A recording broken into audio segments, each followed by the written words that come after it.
So ayan mga kadrama-rama, alam ko pong inaabangan nyo po no, yung next na mangyayari dito sa Shining Inheritance, dahil alam naman po natin mga kadrama na itong si Ina ay matagal na nga po talaga niyang hinahanap itong si Lola Aurea, at alam naman po talaga natin nagagawa nga po talaga itong si Lola Aurea or itong si Ina talaga ng paraan para nga po talaga sila magkausap or magkita talaga, dahil yun din talaga yung promise talaga ni Ina na talagang babalikan niya talaga itong si Lola Aurea mula nung panahon na yun na dinala nila Joanna itong si Lola Aurea doon sa facilities mula sa kanyang mansion, hindi na nga po talaga sila nagkita. Kaya dahil nga po talaga dito sa tulong din talaga ni Yuan or itong driver talaga ni Lola Aurea ay mapupuntahan nga po talaga ito ni ni Ina.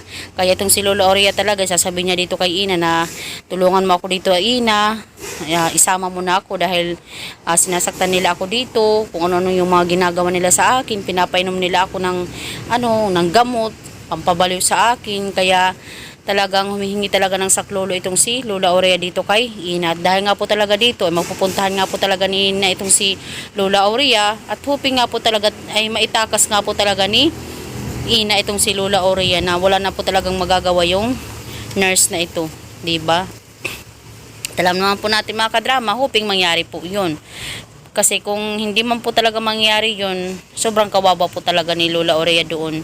Pero alam naman po natin mga kadrama na yung director ay may twist naman po talaga na gagawin siya. Diba? Hindi naman po talaga yung panghabang buhay na ganyan na lang talaga si Lola Aurea. Babawi din po talaga yan. Tsaka ngayon, yung mga kontrabida talagang naging masayang-masaya pa sila. Pero darating talaga yung point na yun na talagang pagbabayaran nila yung mga kasalanan nila. Hindi lahat puro sarap, 'di ba? Darating yung point na yun na maghihirap talaga sila dahil sa consequences ng mga ginawa nilang kasalanan. So mga kadrama, hoping nga po talaga na maitakas na talaga ni Ina itong si Lola Aurea. Abangan na lang po natin yung senaryo na mangyayari po dito mga kadrama, dahil mangyayari po talaga yun.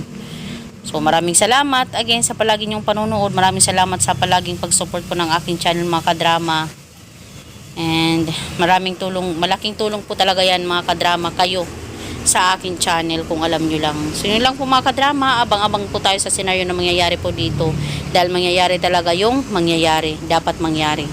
So maraming salamat dahil hindi nyo po talaga ako iniwan. Patuloy nyo akong sinuportahan, patuloy nyo sinuportahan yung mga video na ina-upload ko. So yun lang po mga kadrama, maraming salamat again sa palagi nyong panonood. Huwag kalimutan na i-share tsaka mag-subscribe. Bye! Abangan!